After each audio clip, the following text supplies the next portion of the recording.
YCP హయాంలో 5 ఏళ్ల పాటు మాజీ సీఎం జగన్మోహన్ రెడ్డి పరదాల పాలన చేశారంటూ ఏపీ ముఖ్యమంత్రి చంద్రబాబు అన్నారు.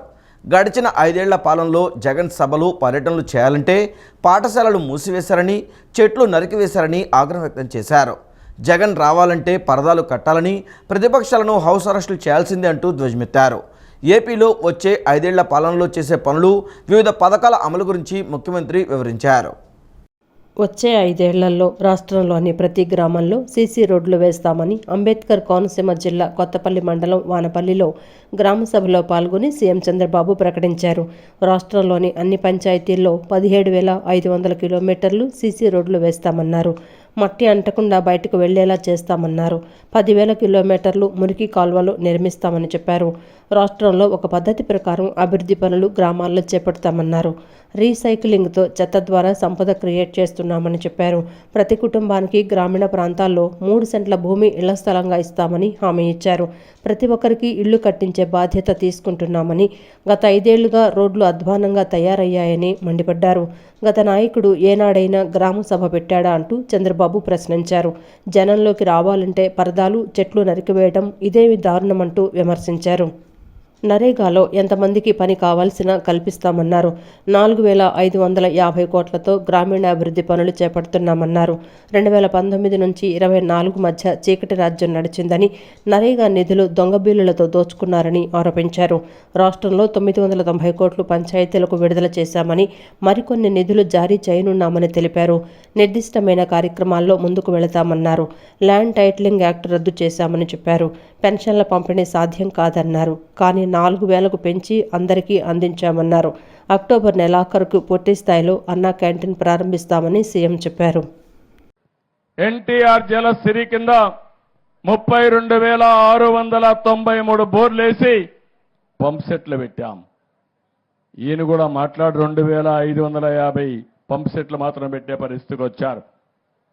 ఆ రోజు మీరు చూస్తే ఓడిఎఫ్కి వెళ్ళాం. 18లోనే ఓడిఎఫ్ డిక్లేర్ చేసి ఓడిఎఫ్ ప్లస్ అనే కార్యక్రమంతో ముందుకు పోతే కనీసం వచ్చిన డబ్బులు స్వచ్ఛ భారత్లో ₹1 ఖర్చు పెట్టుకునే పరిస్థితులు లేరు. అందుకే నేను మిమ్మల్ని అందరినీ ఒకటే కోరుతున్నా, ఈరోజు రాబోయే 5 సంవత్సరాల్లో 17,500 కిలోమీటర్లు సిమెంట్ రోడ్లు అయిపోతున్నాం. ఈరోజు ఈ గ్రామంలో వానపల్లిలో ఒకటే హామీ ఇస్తున్నా, ఈ 2-3 ఏళ్లలో ప్రతి ఒక్క వీధికి సిమెంట్ రోడ్ వేసే బాధ్యత మాది. మట్లో తిరిగే పని లేదు. ఏం తమ్ముడు? అన్ని గ్రామాలు ఇక్కడే కాదు, వానపల్లే కాదు, వానపల్లి పంచాయతీ రాష్ట్రంలో అన్ని పంచాయతీలు చేస్తాం. 5 ఏళ్లలో మీ ఇంటికి పోవాలంటే ఎక్కడి నుంచి వచ్చినా మట్టి అంటకుండా మీ కాళ్ళు నేరుగా ఇంటికి పోయేట్టుగా చేసే బాధ్యత మాది. ఎందుకు ఇది సాధ్యం కాలేదని నేను అడుగుతున్నా.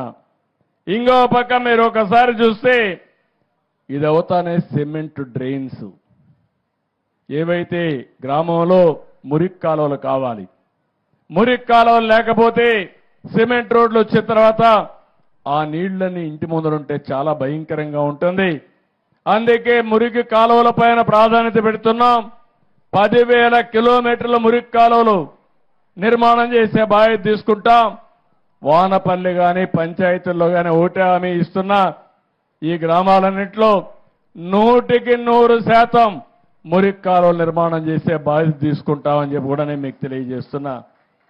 ఇది కాకుండా ఇంకో పక్కన 2,500 కిలోమీటర్ల బీటీ రోడ్డు వేస్తాం.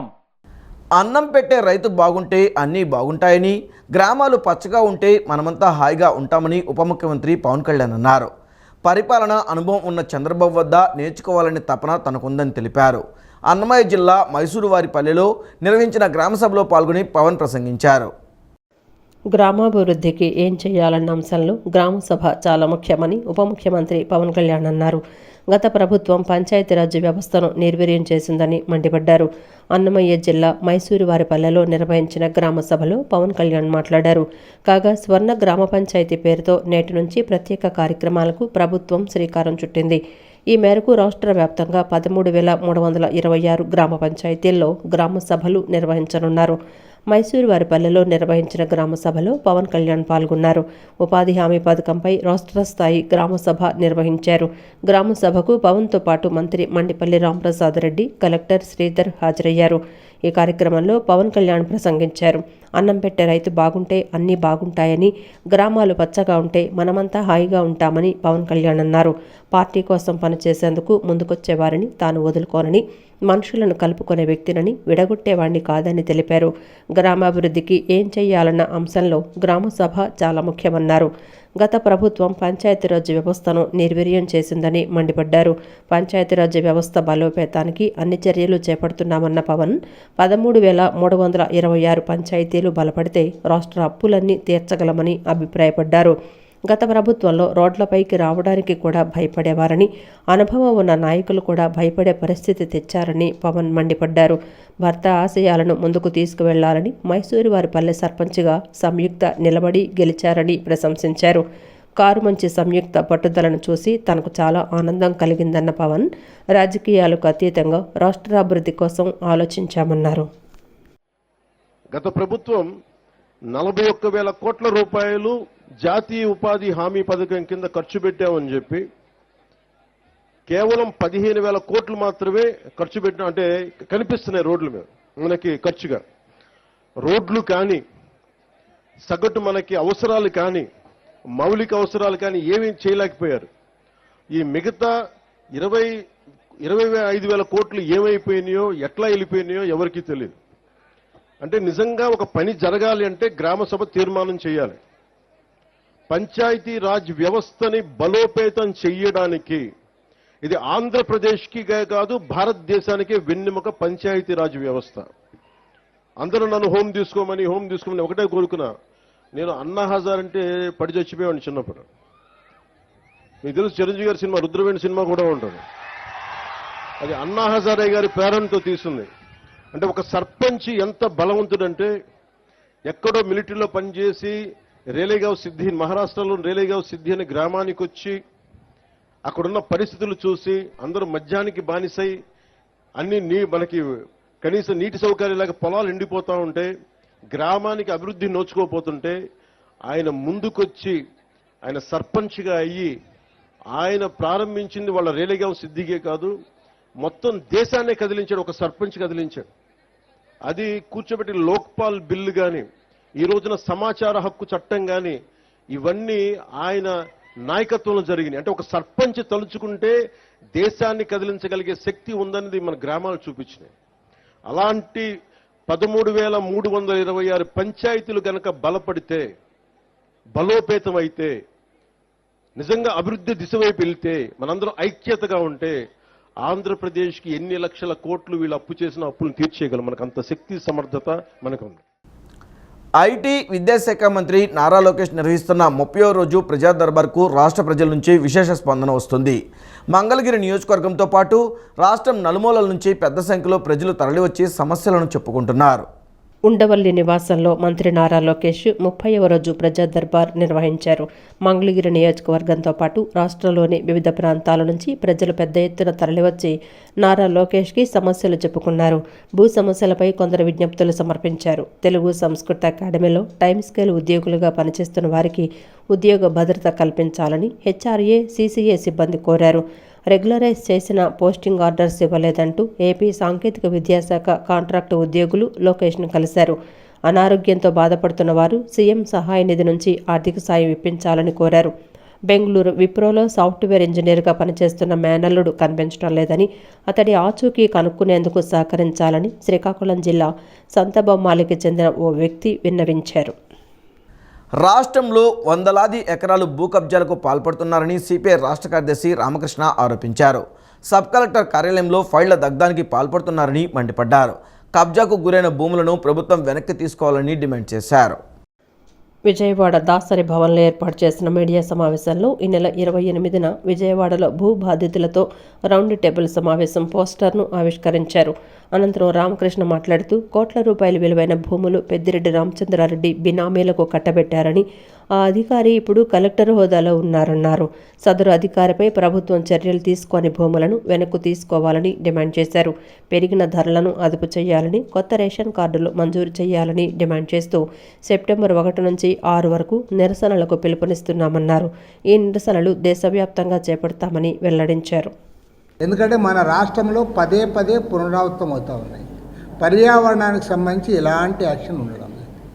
నేను అనంతపురం జిల్లాలో నేమకల్ అనే దగ్గర ఇలాంటివి ఉన్నాయి. రైతుల పంటలన్నీ పోతూ ఉన్నాయి. రైతులు పాపం పంట పెట్టుకున్నంత నష్టపోతూ ఉన్నారు. దీనివల్ల ఫ్యాక్టరీల వల్లని లెటర్ రాస్తే రిప్లై కూడా లేదు. అంటే రైతులు పాడైపోవాలనా, మా వర్కర్లు చనిపోవాలనా, వాళ్ళు క్షతగాత్రులై ఆసుపత్రి పాలు కావాలి. వీళ్ళ మీద మాత్రం వీళ్ళకి దర్జాగా ఉంటారా వాళ్ళు? అసలు చంద్రబాబు నాయుడు గారు నిన్న విజిట్ చేశాడు, వాళ్ళ గురించి ఎందుకు మాట్లాడు? ముఖ్యమంత్రి గారు వాళ్ళపైన యాక్షన్ తీసుకుంటారనే మాట మాట్లాడలే. హోమ్ మినిస్టర్ మాట్లాడరు. డబ్బులు ఇచ్చాం కాబట్టి ఇంక అయిపోయా సరిపోయింది అనేదే. కాబట్టి సరైనది కాదు. We will take it up very seriously. కార్మిక సంఘాలు పోరాట కమిటీగా ఏర్పడి 1300 రోజులుగా ఆందోళన చేస్తూ ఉన్నారు.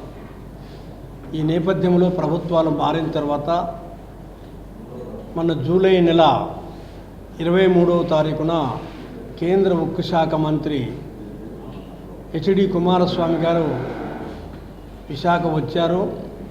అక్కడ కార్మికుల సమక్షంలో ఈ పరిశ్రమను ప్రైవేటీకరణ చేయము, ఇది సజావుగా నడవడానికి 690 కోట్ల రూపాయలు డబ్బు కూడా కేటాయిస్తున్నాము రన్నింగ్ క్యాపిటల్గా అని ఆయన చెప్పారు. దీన్ని ఢిల్లీకి పోయిన తర్వాత అఫీషియల్గా అంటే నరేంద్ర మోడీ ద్వారా ప్రకటన చేస్తామనేటువంటి ధ్వని వచ్చే పద్ధతిలో ఆయన చెప్పి వెళ్ళారు.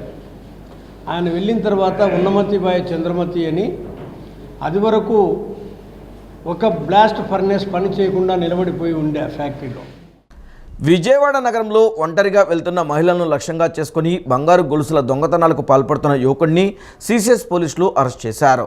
ఉన్నత చదువులు చదువుకొని మంచి పౌరుడిగా ఎదగాల్సిన యువత మత్తు పదార్థాలు దుర్వ్యసనాలకు బానిసై సులభంగా డబ్బు సంపాదించాలనే దురుద్దేశంతో పక్కదారిని పడుతున్నారని ఏసీపీ శ్రవంతి రాయ్ తెలిపారు. నగరంలోని 1 టౌన్ పోలీస్ స్టేషన్ నందు ACP Sravanthi Rai, CCS central CI Lakshminarayana, Patamata CI, CCS SI కిషోర్లతో కలిసి మీడియా సమావేశాన్ని నిర్వహించారు. విజయవాడ నగరంతో పాటు నర్సరావుపేటలో గొలుసు దొంగతనాలకు పాల్పడుతున్న యువకుడిని అరెస్టు చేసి అతని వద్ద నుంచి 6,10,000 రూపాయలు విలువ చేసే 87 గ్రాముల బంగారు ఆభరణాలు స్వాధీనం చేసుకున్నారు. అనంతరం ఏసీపీ స్రవంతి రాయ్ మాట్లాడుతూ నర్సరావుపేట లింగాంగుంట్ల గ్రామానికి చెందిన ఎన్నం సాయితేజ డిగ్రీ పూర్తి చేసి ఖాళీగా ఉంటూ మద్యం, సిగరెట్టు, ఆన్లైన్ బెట్టింగులు లాంటి దుర్వ్యసనాలకు బానిసై సులువుగా డబ్బులు సంపాదించాలనే ఆలోచనతో దొంగతనాలు చేయడం ప్రారంభించాడు. ద్విచక్ర వాహనంపై తిరుగుతూ రోడ్డుపై ఒంటరిగా వెళ్లే మహిళలను లక్ష్యంగా చేసుకుని చైన్ స్నాచింగ్కు పాల్పడ్డాడని చెప్పారు. మాచవరం పోలీస్ స్టేషన్ పరిధిలో 3, నర్సరావుపేట పోలీస్ స్టేషన్ పరిధిలో 1 దొంగతనం చేసినట్లు వివరించారు. మరో 4 దొంగతనాలకు ప్రయత్నించి విఫలమయ్యాడని ఏసీపీ తెలిపారు. యువత మత్తు పదార్థాలు, దుర్వ్యసనాలకు బానిసై సులభంగా డబ్బు సంపాదించాలనే దురుద్దేశంతో పక్కదారిని పడుతున్నారని ఏసీపీ స్రవంతి రాయ్ చెప్పారు. 23వ తారీఖున మార్నింగ్ మనకి ఒక వ్యక్తి అనుమానితంగా తిరుగుతుండగా అతన్ని మనం కస్టడీలోకి తీసుకున్నాం. కస్టడీలోకి తీసుకుని విచారించగా అతను మొత్తంగా ఎన్టీఆర్ పోలీస్ కమిషనరేట్ పరిధిలో ఒక 3 చైన్ స్నాచింగ్లు మరియు అలాగే నర్సరావుపేట లిమిట్స్లో నర్సరావుపేట టౌన్ లిమిట్స్లో కూడా మరియు ఇంకో చైన్ స్నాచింగ్ చేశాడు. మొత్తం 4 చైన్ స్నాచింగ్లోనే ఇతను ముద్దాయిగా ఉన్నాడు. అతని ఆధీనంలో నుంచి 4 చైన్లు కూడాను రికవర్ చేయడం జరిగింది. మొత్తం రికవర్ చేయబడిన సొత్తు 87 గ్రామ్స్ గోల్డ్, దాని విలువ 6,10,000 సుమారుగా. ఇవే కాకుండా ఇతను ఇంకొన్ని అటెంప్ట్స్ కూడా చేశాడు. మన పటమట, మాచవరం పరిధిలోనే పటమటలో 2, మాచవరంలో 1 ఆల్రెడీ ఎఫ్ఐఆర్లు అయి ఉన్నాయి. ఇంకొన్ని వాటిల్లోని చేశాడు కానీ అది అటెంప్ట్స్ వరకే ఉండిపోయాయి, చైన్ దొరకలేదు. అలాగ ఒక 3 కేసులు. తర్వాత మనకి ఇంకా నర్సరావుపేటలో కూడా ఇంకొక అటెంప్ట్ చేశాడు. ఇలాగా మొత్తంగా ఒక 8 దొంగతనాలు చేయగా అందులోని 4 ఇతను సక్సెస్ఫుల్గా ఇవన్నీ చైన్స్ అన్నీ కూడా స్నాచ్ చేయడం జరిగింది. ఈ ముద్దాయిని పట్టుకున్న సెంట్రల్ డివిజన్ లక్ష్మీనారాయణ అండ్ వాళ్ళ సిబ్బందికి మరియు వాళ్ళకి సహకరించిన local police station Patamata CI గారు వాళ్ళ స్టాఫ్ అందరికీ కూడా నా అభినందనలు. అంతరిక్షంలోకి చంద్రయాన్ రాకెట్ను ఇస్రో విజయవంతంగా ప్రయోగించి ఏడాది పూర్తి చేసినందుకు తమకు చాలా ఆనందంగా ఉందని ఇస్రో యువ శాస్త్రవేత్త బొల్లు మానస అన్నారు. ఖగోళ భౌతిక శాస్త్ర పరిశోధనలు చేసేందుకు మహిళలకు మంచి అవకాశాలు ఉన్నాయని, ఆసక్తి ఉన్నవాళ్లు ముందుకు రావాలని పిలుపునిచ్చారు. విజయవాడ నగరంలోని శ్రీ దుర్గామల్లేశ్వర సిద్ధార్థ మహిళా కళాశాల నందు ఫిజిక్స్ విభాగం ఉమెన్ ఎంపవర్మెంట్ సెల్ సంయుక్త ఆధ్వర్యంలో వెబినార్ హాల్లో జాతీయ అంతరిక్ష దినోత్సవాన్ని నిర్వహించారు. ఈ కార్యక్రమానికి బెంగళూరు ఇస్రో శాటిలైట్ సెంటర్కి చెందిన యువ శాస్త్రవేత్త బొల్లు మానస, సిద్ధార్థ మహిళా కళాశాల ప్రత్యేక అధికారి డాక్టర్ మాధవి ముఖ్య అతిథిగా పాల్గొన్నారు. ఖగోళ భౌతిక శాస్త్రంలో పరిశోధనలు చేసేందుకు మహిళలకు ఎలాంటి అవకాశాలు ఉన్నాయి, అంతరిక్షంలోకి చంద్రయాన్ రాకెట్ను ఇస్రో విజయవంతంగా ప్రయోగించి ఏడాది పూర్తి చేసినందుకు తమకి చాలా ఆనందంగా ఉందన్నారు. విజయవంతమైన రోజు మధుర క్షణాలను విద్యార్థులతో పంచుకోవడం మరింత ఉత్తేజంతో పాటు గర్వంగా ఉందని ఇస్రో యువత శాస్త్రవేత్త బొల్లు మానస అన్నారు. అంతరిక్షంపై పరిశోధనలో ఇస్రో, విక్రమ్ సారాభాయ్, శ్రీహరికోట, సతీష్ ధావస్ స్పేస్ సెంటర్లకు చెందిన భారతదేశ శాస్త్రవేత్తలు సాధించిన విజయాలను గురించి విద్యార్థులకు వివరించారు. ఇప్పటికీ చంద్రయాన్ ల్యాండ్ అయి 1 year కంప్లీట్ అయింది. మాకు చాలా హ్యాపీగా ఉంది నేషనల్ స్పేస్ డేని ఇట్లా సెలబ్రేట్ చేసుకోవడానికి. అండ్ దాన్ని మెమరీగా ఇక్కడికి వచ్చి చాలామంది స్టూడెంట్స్తో మాట్లాడడం కూడా నాకు చాలా హ్యాపీగా ఉంది. Women are not less than men అని చూపించుకోవడానికి ఇది ఒక ఆపర్చునిటీగా కూడా ఫీల్ అవుతున్నాను నేను. It's very happy to come here and share my memories with these students. ఎవరైనా చేరాలనుకునే వాళ్ళు కష్టపడి సెంట్రలైజ్డ్ ఎగ్జామ్స్ జరుగుతాయండి ఇస్రో తరపు నుంచి. ఆ ఎగ్జామ్స్ క్రాక్ చేసి వస్తే ఇక్కడ ఇస్రోలో జాయిన్ అవ్వడానికి కుదురుతుంది. నేను కూడా ఇక్కడ గుంటూరు నుంచి వచ్చిన అమ్మాయినే, నేను నార్మల్గానే చదువుకుని వచ్చిన అమ్మాయినే, అందరం చేయగలుగుతారు. అనంతరం సిద్ధార్థ మహిళా కళాశాల ప్రత్యేక అధికారి డాక్టర్ మాధవి మాట్లాడుతూ చంద్రయాన్ రాకెట్ ప్రయోగాలు విజయవంతం చేయడం, మన శాస్త్రవేత్తలు జరుపుతున్న పరిశోధనల గురించి ప్రపంచం మొత్తం భారతదేశం వైపు చూస్తోందని వెల్లడించారు. ఈ కార్యక్రమంలో ఫిజిక్స్ విభాగం అధ్యాపకులు, విద్యార్థులు పాల్గొన్నారు. Space programs, space any kind of discoveries, and the whole world is looking up to India that we are doing very well. మనకి రాకెట్ సైన్స్లో కానీ, లాంచింగ్ వెహికల్స్లో కానీ we have been doing excellent from the past many years. We have got the generations of leaders like our Prime Ministers and all the directors of ISRO and such people, Satish Dhawan, Vikram Sarabhai, who have stood like pillars in this field. Today we have this young scientist, Manasa, who has come from ISRO all the way from Bangalore to inspire our students, to tell our students about careers that are there in the field of astrophysics and space science. So we are very happy to have her here. I'm sure all the students will benefit vastly from her input session. ప్రభుత్వాల నిర్లక్ష్యం వల్లనే పారిశ్రామిక ప్రాంతాలలో ప్రమాదాలు చోటు చేసుకుని కార్మికులు బలైపోతున్నారని CITU నాయకులు వెంకటేశ్వరరావు ఆవేదన వ్యక్తం చేశారు. కంపెనీ యాజమాన్యాలపై చర్యలు తీసుకోవడంతో పాటు సేఫ్టీ ఆడిట్లు నిర్వహించాలని డిమాండ్ చేశారు. అనకాపల్లి జిల్లా అచ్యుతాపురం ఫార్మా కంపెనీ ప్రమాదంలో మృతి చెందిన కార్మికులకు న్యాయం చేయాలని, నిర్లక్ష్యంగా వ్యవహరించిన యాజమాన్యంపై చర్యలు తీసుకోవాలని డిమాండ్ చేస్తూ సిఐటియు ఆధ్వర్యంలో నిరసన కార్యక్రమం చేపట్టారు. ఈ సందర్భంగా వెంకటేశ్వరరావు మాట్లాడుతూ యాజమాన్యం నిర్లక్ష్యం కారణంగానే అచ్యుతాపురం ఫార్మా కంపెనీలో ప్రమాదం జరిగి 18 మంది కార్మికులు మృతి చెందడం బాధాకరమన్నారు. ఎటువంటి సేఫ్టీ విధానాలు పాటించకపోవటం వల్లనే ప్రమాదం జరిగిందన్నారు. రాష్ట్రానికి పరిశ్రమలను ఆకర్షించటంలో ఉన్న శ్రద్ధ కార్మికుల భద్రతపై లేదన్నారు. చాలా ప్రమాదాలలో కార్మికులు చనిపోతున్నారని, ప్రభుత్వం యాజమాన్యాలపై చర్యలు తీసుకోకపోవటం వల్లనే మరలా ఇటువంటి ఘటనలు పునరావృతం అవుతున్నాయన్నారు. ఈ ప్రభుత్వాలన్నీ కూడా యజమానులు, ఫ్యాక్టరీల్లో పెట్టుబడులు పెట్టినటువంటి పెట్టుబడిదారులు వాళ్ళ వ్యాపారాలు తేలిగ్గా చేసుకునేటువంటి అవకాశం కల్పించేదానికి పోటీపడి ఈ ప్రభుత్వాలు పనిచేస్తున్నాయి తప్పితే కార్మికుల ప్రాణాలను కాపాడటానికి లేదా పరిశ్రమల్లో భద్రతా చర్యలు చేపట్టేలా యజమానులపై ఒత్తిడి తెచ్చేదానికి ఈ ప్రభుత్వాలు పనిచేయట్లేదు. వ్యాపారం తేలిగ్గా చేసుకునే దాంట్లో వాళ్ళని అనుమతి ఇచ్చాం కాబట్టి అని చెప్పి ర్యాంకులు కొట్టేసేదానికి ఫస్ట్ ర్యాంక్ కావాలి, సెకండ్ ర్యాంక్ కావాలని చెప్పి ప్రయత్నం చేస్తున్నారు తప్పితే కార్మికుల ప్రాణాలను మాత్రం గాలిలో వదిలేశారని చెప్పి తేలుతా ఉంది. కార్మిక సంఘాలుగా మేము ఈ విధానాలని పూర్తిగా వ్యతిరేకిస్తూ ఉన్నాం. యాజమాన్యాలను వెంటనే అరెస్ట్ చేయాలి. అలాగే ఇప్పుడు ప్రమాదంలో గాయపడి హాస్పిటల్లో వైద్యం పొందుతున్నటువంటి వాళ్ళకి మెరుగైనటువంటి వైద్యం అందించాలి. అంతేకాదు ప్రతి ఇండస్ట్రియల్ ఏరియాలో సూపర్ స్పెషాలిటీ హాస్పిటల్ నిర్మించాలి. బర్న్స్ వార్డు కూడా నిర్మించాలి. అల్ట్రాటెక్లో అదే బర్న్స్ వార్డు నుండి సూపర్ స్పెషాలిటీ కనుక హాస్పిటల్ ఉండుంటే కార్మికుల ప్రాణాలు నిలబడేటువంటి పరిస్థితి ఉంటుంది. అచ్యుతాపురంలో కూడా అదే పరిస్థితి. అందుకనే మేము ఈరోజు ప్రభుత్వాన్ని డిమాండ్ చేస్తూ ఉన్నాం, సూపర్ స్పెషాలిటీ నిర్మించండి, బర్న్స్ వార్డ్స్ నిర్మించండి, దాంట్లో సిబ్బందిని ఎక్విప్మెంట్ అనేటువంటి పెట్టాల్సినటువంటి అవసరం ఉందని చెప్పేసి తెలియజేస్తున్నాం. ఈ ప్రభుత్వం కనుక చర్యలు కనుక భవిష్యత్తులో చేయకపోతే పెద్ద ఎత్తున ఆందోళనకు సన్నద్ధమవుతామని చెప్పి హెచ్చరిస్తా ఉన్నాం. రైతులు తప్పనిసరిగా మట్టి నమూనా పరీక్షలు చేయించుకోవాలని ఏడీఏ శ్రీనివాసరావు సూచించారు. కృష్ణా జిల్లా గన్నవరం మండలం సూరంపల్లిలో జీఏపీ పొలంబడి కార్యక్రమాన్ని నిర్వహించారు. మట్టి నమూనా సేకరించి రైతుల ముందే పరీక్షలు చేశారు. నత్రజని, కార్బన్, పీహెచ్ సేంద్రియ కార్బన్ శాతం ఎంత మోతాదులో ఉండాలో రైతులకు అవగాహన కల్పించారు. ఈ కార్యక్రమంలో సర్పంచ్ ఏలప్రోలు శ్రీనివాసరావు, ఏఓ లక్ష్మీ తేజస్వి, గన్నవరం మండల గ్రామ వ్యవసాయ సలహాదారులు, సూరంపల్లి గ్రామ రైతులు పాల్గొన్నారు. త్వరలో ప్రవేశపెట్టనున్న 2024-25 బడ్జెట్లో 25% నిధులు ఎస్సీ, ఎస్టీల సంక్షేమానికి ఖర్చు చేసేలా ప్రభుత్వం చర్యలు తీసుకోవాలని దళిత గిరిజన బడ్జెట్ వాచ్ రాష్ట్ర కన్వీనర్ దేవకుమార్ కోరారు. 195 రెసిడెన్షియల్ పాఠశాలలు ఉన్నాయని, ప్రతి సంవత్సరం 20 గురుకుల పాఠశాలలు ఏర్పాటు చేసేలా ప్రభుత్వం నిర్ణయం తీసుకోవాలన్నారు. ఎస్సీ, ఎస్టీ కార్పొరేషన్కు నిధులను కేటాయించి ప్రతి గ్రామంలో నిరుద్యోగ యువతకు ఆ నిధులు కేటాయించాలన్నారు. గాంధీనగర్ ప్రెస్ క్లబ్ నందు డీబీఆర్సీ ఆధ్వర్యంలో ఎస్సీ, ఎస్టీ సప్లాన్ బడ్జెట్పై రౌండ్ టేబుల్ సమావేశం నిర్వహించారు. సమావేశంలో వివిధ ఎస్సీ, ఎస్టీ సంఘాల నాయకులు పాల్గొన్నారు. ఈ సందర్భంగా దళిత గిరిజన బడ్జెట్ వాచ్ రాష్ట్ర కన్వీనర్ దేవకుమార్ మాట్లాడుతూ ఎస్సీ, ఎస్టీ సప్లాన్ నిధులు ఎస్సీ, ఎస్టీలకు కేటాయించాలని కోరారు. ప్రభుత్వంలో గృహ నిర్మాణాలకు 4 లక్షలు ఇస్తామని, కేటాయిస్తామని హామీ ఇచ్చిందని, పెరిగిన ధరల దృష్ట్యా 4 లక్షల రూపాయలు ఏమాత్రం సరిపోవన్నారు.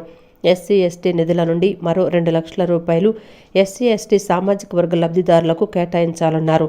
195 రెసిడెన్షియల్ పాఠశాలలు ఉన్నాయని, ప్రతి సంవత్సరం 20 గురుకుల పాఠశాలలు ఏర్పాటు చేసేలా ప్రభుత్వం నిర్ణయం తీసుకోవాలన్నారు. ఎస్సీ, ఎస్టీ కార్పొరేషన్కు నిధులను కేటాయించి ప్రతి గ్రామంలో నిరుద్యోగ యువతకు ఆ నిధులు కేటాయించాలని కోరారు. ఖర్చు పెట్టాల్సిన అవసరం అవుతుంది. అయితే ముఖ్యంగా ఈరోజు ఎస్సీ, ఎస్టీలు ఎదుర్కొన్న ప్రధాన సమస్య మరి ఇల్లు అనేది లేకపోవడం. మరి ప్రభుత్వం ఇప్పుడు ప్రతి గృహానికి కూడా మరి 4 లక్షల రూపాయల వరకు కేటాయిస్తామని చెప్తా ఉంది. కానీ మరి వాస్తవంగా పరిశీలిస్తే 4 లక్షల రూపాయలు కూడా మరి సరిపోయే పరిస్థితి లేదు. కాబట్టి మరి అదనంగా ఇంకొక 2 లక్షల రూపాయలు ఎస్సీ, ఎస్టీ సప్లాన్ నిధుల నుండి మరి ఎస్సీ, ఎస్టీలకి కేటాయించాలని చెప్పేసి మేము ప్రభుత్వాన్ని కోరుతా ఉన్నాం. మరి అదేవిధంగా మరి ఈ రాష్ట్రంలో ప్రస్తుతం 195 మరి రెసిడెన్షియల్ పాఠశాలలు ఉన్నాయి.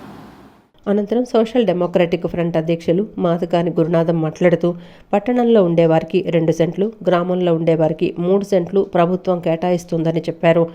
ఎస్సీ, ఎస్టీ సప్లాన్ నిధులు సక్రమంగా ఖర్చు పెట్టేందుకు ట్రాకింగ్ విధానాన్ని అమలు చేయనుందని చెప్పారు.